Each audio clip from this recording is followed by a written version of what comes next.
Our next guest describes himself as a 36-year-old dude from Wisconsin who happens to be a millionaire. The interesting thing about him is that he did not win a lottery, he's not a fund manager from Wall Street, and he didn't inherit the money. He did the old-fashioned way by saving and investing smartly, and you can read about it on his website, MrEveryday.com. I caught up with him earlier and asked him, how did he do it?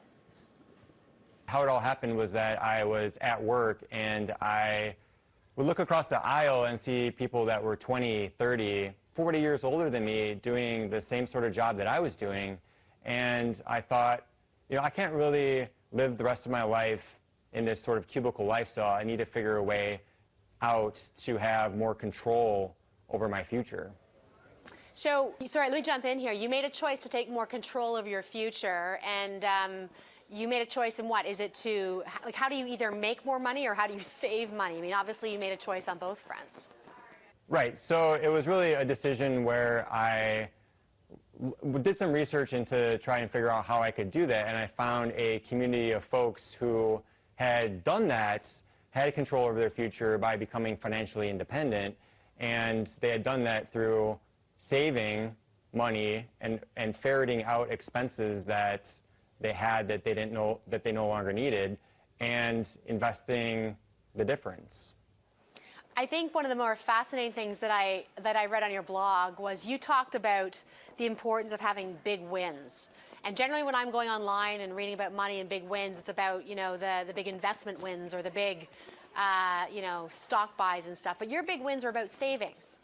Right. So what I would say is that, it was really becoming more aware of what I was spending. And once I was able to do that,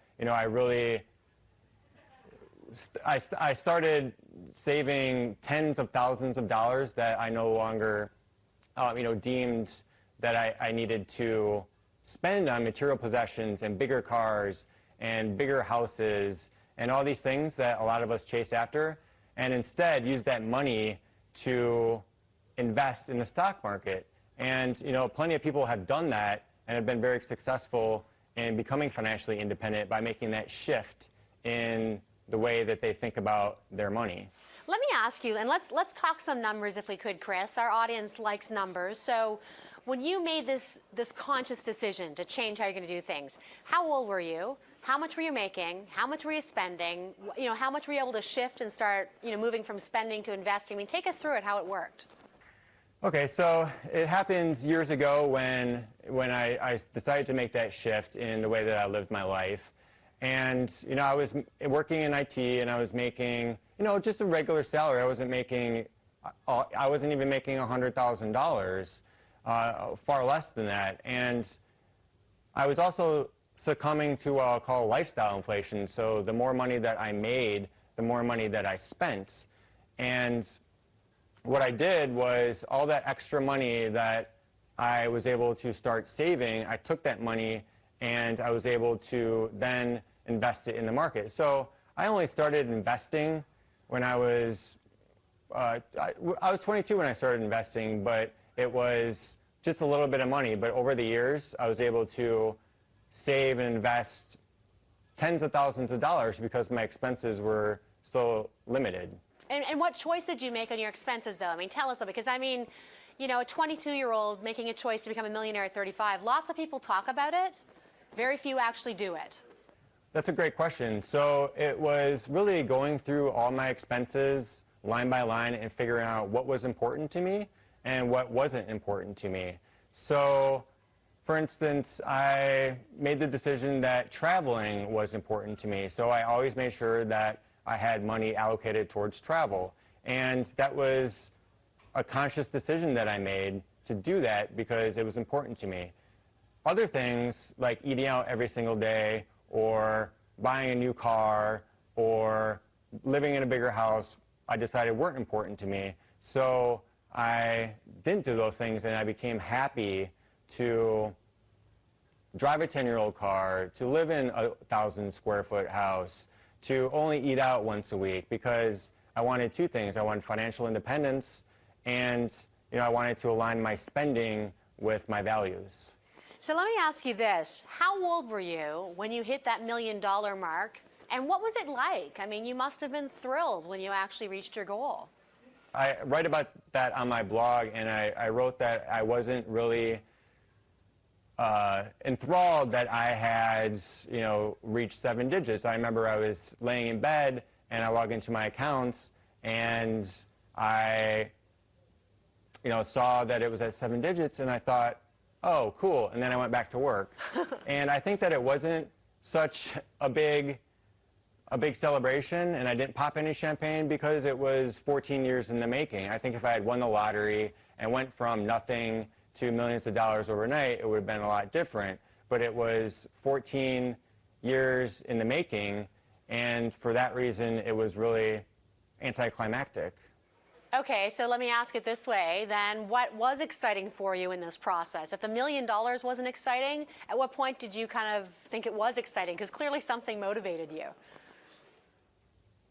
Right, so the exciting thing for me was to be able to reach financial independence and have the choice to be able to work or not. So now I'm really never at the mercy of a job, and I'm not scared about layoffs or getting fired or anything like that. I can choose to work when and if I want.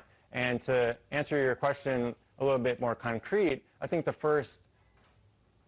biggest milestone for me was when I made my first $1,000 from investing, because when I made the first $1,000, that meant I could make $5,000 and $10,000 and so on.